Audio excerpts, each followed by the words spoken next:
तर भावांनो नमस्कार. आज आपली काय तब्येत बरोबर नव्हती. त्याच्यामुळं आज आपण जरा आराम करायचं ठरवलं होतं आणि आपल्यासोबत आज चकोलीवाला पण आला होता अल्ताफ आणि आम्ही दोघं बसलो होतो जरा गप्पा मारत.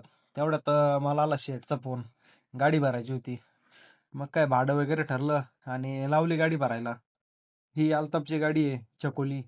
आज गाडी भरायला लेबर पण कमी होते. मग काय लेबरसोबत लागलो गाडी भरायला. त्यांना पण थोडी मदत केली.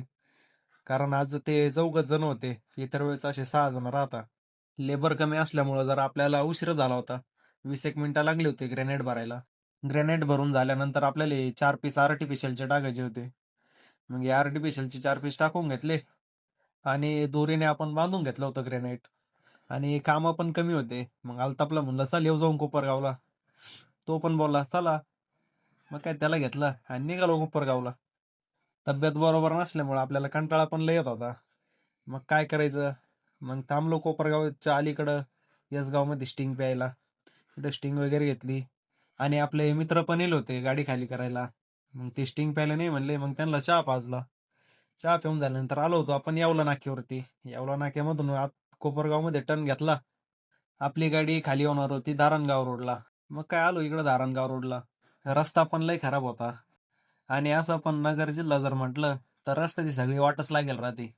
नगर जिल्ह्यात कुठं पण जा रस्ता चांगला राहतच नाही. मग काय आलो होतो आपण फायनली आपल्या साईटवरती. साईटवरती आल्यानंतर गाडी खाली करायला लावली. खाली करायला पण 3 लेबर होते. मग आपणच त्यांच्यामध्ये खाली करणार होतो गाडी. मग काय गाडी खाली करायला लावली, दोरी वगैरे सोडली आणि हे गाडी खाली करायचं काम चालू झालं होतं लगेच. ग्रेनेड खाली करायला पण जागा चांगली होती आणि जागेवरच खाली करायचं होतं. त्याच्यामुळं काय कमी वेळात गाडी खाली झाली.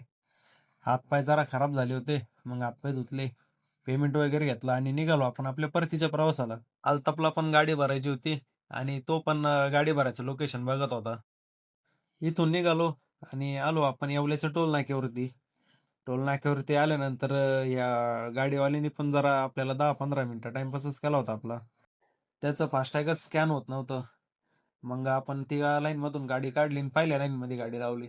तर फायनली टोल नाका आपण क्रॉस करून आलो होतो आपण येवला हद्दीत आणि जाणार होतो आपण दुकानवरती. तर चला मित्रांनो परत भेटू पुढच्या व्हिडिओमध्ये.